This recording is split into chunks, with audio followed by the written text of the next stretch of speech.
Bismillahirrahmanirrahim. Alhamdulillah, wa salatu wa salamu ala rasulillah. Chers téléspectateurs, assalamu alaikum wa rahmatullahi wa barakatuh. Le compagnon du prophète sallallahu alayhi wa sallam, Abu Huraira, rapporte que le prophète sallallahu alayhi wa sallam avait dit un jour qu'un homme qui avait vécu à une époque qui vous a précédé en s'adressant à ses compagnons, qui vivait de la vente de vin et d'alcool, et qu'il avait l'habitude de mélanger le vin de rajouter de l'eau dans du vin pour augmenter la quantité. Et donc il vivait d'habitude de ça, et il avait acquis une somme d'argent, et un jour il décide d'acheter un animal de compagnie. Il a acheté un singe. Un jour qu'il était sur un bateau, son argent qu'il avait gagné donc de la vente de vin était mis dans un sac. Le singe attrape ce sac d'argent et grimpe au sommet sur le haut du bateau. Il a ouvert le sac et le propriétaire est en train il le voyait, mais il ne pouvait pas le monter et l'attraper. Il ouvre le sac et il sortait les pièces qu'il y avait dans ce sac, pièce après pièce. Il prenait une pièce et puis il la jetait à ce commerçant, donc il lui l'a lancé. Puis la deuxième pièce, il l'a lancée dans l'eau. Et ainsi de suite, il lançait une pièce sur deux, tantôt vers le propriétaire et tantôt dans l'eau, jusqu'à ce qu'il a vidé le sac, de telle sorte qu'il lui a dilapidé la moitié de la somme d'argent qu'il avait. Il lui a laissé la moitié. Et le prophète sallallahu alayhi wa sallam cite donc ce hadith-là pour dire que l'argent qui a été gagné de produits ou d'une manière plutôt illicite, même si le vin aussi là il est illicite, mais c'est surtout de la tromperie, eh bien ce qui est resté réellement à ce commerçant, c'est la partie qui correspond à sa marchandise, et la partie qui a été dilapidée, qui a été perdue, c'est la partie qui correspond à la manière aux tromperies par laquelle il a gagné cet argent. Ce qu'on peut tirer de ce hadith-là, c'est que l'être humain, quand il est aveuglé par l'amour du profit, quand il est emporté, la seule chose qui compte pour lui, c'est de gagner de l'argent, eh bien, il peut arriver à un état où il ne recule plus devant rien. Il devient presque sans scrupule, et tout ce qui lui permet de gagner, eh bien, il l'utilise. Mais aussi cet attachement excessif au profit, il peut lui faire perdre sa lucidité. Il peut courir à sa propre perte en pensant gagner. Or, c'est important, et c'est ce que veut nous dire ce hadith du prophète sallallahu alayhi wa sallam. Ce qui est important, c'est pas juste le fait de chercher un moyen pour gagner sa vie, mais être attentif ou chercher également à le gagner d'une manière licite. J'ai dit que ce qui compte ici, dans ce récit-là, ce n'est pas la substance que ce commerçant vendait, mais c'est plutôt la manière, c'est la tromperie. Là, dans ce hadith-là,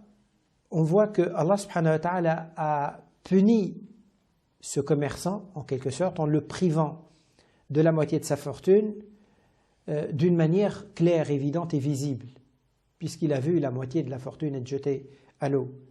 Le mal qu'on peut faire dans la vie dans la vie de tous les jours, d'une manière générale, eh bien on peut le payer et on le paye souvent, sauf que des fois on peut ne pas voir de quelle manière on a payé. Là, ici, c'est visible, mais on ne sait pas, par exemple, si le fait que telle ou telle chose qui m'arrive dans la vie, le fait d'avoir une maladie qui me prend une partie de l'argent que j'ai, d'avoir un problème de voiture ou un accident ou quelque chose en tout cas qui génère, qui provoque des dépenses qui n'étaient pas prévues en quelque sorte. Ces différents moyens-là peuvent être aussi des formes à travers lesquelles Allah subhanahu wa ta'ala fait payer quelque chose qu'on avait fait avant, qui n'était pas correct et qu'il fallait éviter. Sauf que comme on ne prend pas le temps, on ne se penche pas sur ce qui nous arrive dans la vie pour comprendre et donner un sens à ce qui arrive, donc on ne voit pas des liens entre ce que j'ai fait et ce qui m'arrive, et surtout que les choses peuvent se passer et se passent certainement à des moments espacés, et donc nous on perd le fil et on ne voit pas les liens. Un autre enseignement important également, c'est qu'à travers ce hadith, le prophète sallallahu alayhi wa sallam nous fait comprendre une chose, c'est que l'illicite, ce qu'on gagne d'une manière illicite ne peut pas prospérer, même si il nous semble, même si c'est le contraire qui nous paraît se réaliser. Même si ce qui est illicite peut développer une fortune pour une personne, ça peut être une économie pour un pays, eh bien malgré ça, c'est pas exclu du tout qu'à un moment donné, ces manières illicites, ces manières qui ne sont pas correctes et qui sont injustes et qui ne correspondent pas à ce que Allah subhanahu wa ta'ala propose à l'être humain pour gérer les biens dont il dispose, eh bien il peut se trouver à payer aussi bien à l'échelle individuelle qu'à l'échelle collective. Les soucis dans le système financier, économique mondial est en train de chercher par quels moyens y faire face, ne peuvent pas être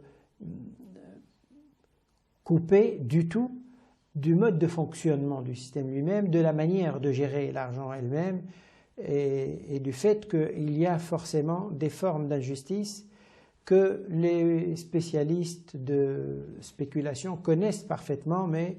ça ne pose pas de problème